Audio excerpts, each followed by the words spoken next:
Here's a follow-up drill also that we did with Will to try to get to the point where he could feel this. This is an earlier video, but this is the same thought process that we went through.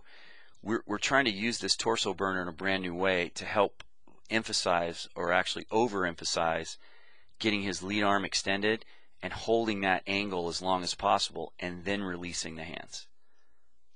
So that wrist, we're trying to get him to over-exaggerate, loading the wrist here, trying not to use his legs hardly at all, although obviously he's standing so he has to use them to some degree, but he's really trying to emphasize keeping his hands inside and then release it. But at the same time, get the big muscles in here to stretch. That's the whole idea.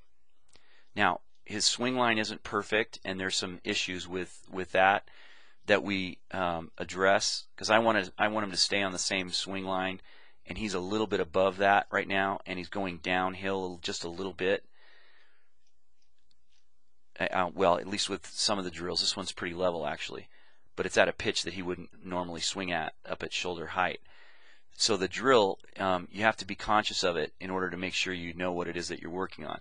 One of the things that we're working on is specifically just holding that angle and then releasing it late. So the next drill, we try to get back down here where the swing path really was, and then try to make sure that the swing path is going in the line that we want it to, maybe like 10 degrees uphill, 9 degrees, somewhere in that range, so that we know that we're swinging the same way that we would be practicing.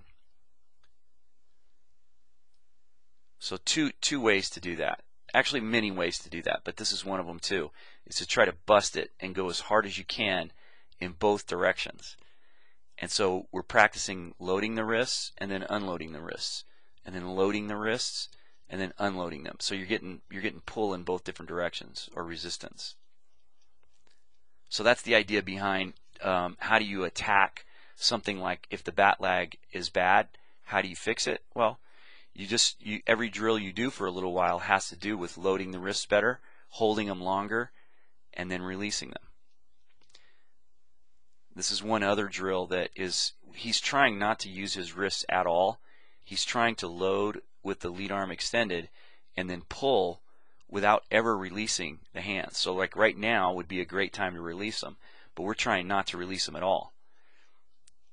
Therefore, over-exaggerating the idea of keeping your hands inside, inside, inside, inside, and then letting it go at the end, or not letting it go at all. And that's the goal of this drill, is just an arms-only drill to load up the wrists but not let them work, so that you over-exaggerate this action right here. So that's a few different ways. We did a live drill with trying to keep your hands in this position, and then we did a wrist-only drill to try to help accentuate both the load and the unload process. And then this drill where we just use keeping the hands in that position for that long period of time, and then the arms and wrists working together to try to make that stuff happen. So it all kind of culminates into one workout, but it really helps this concept a lot.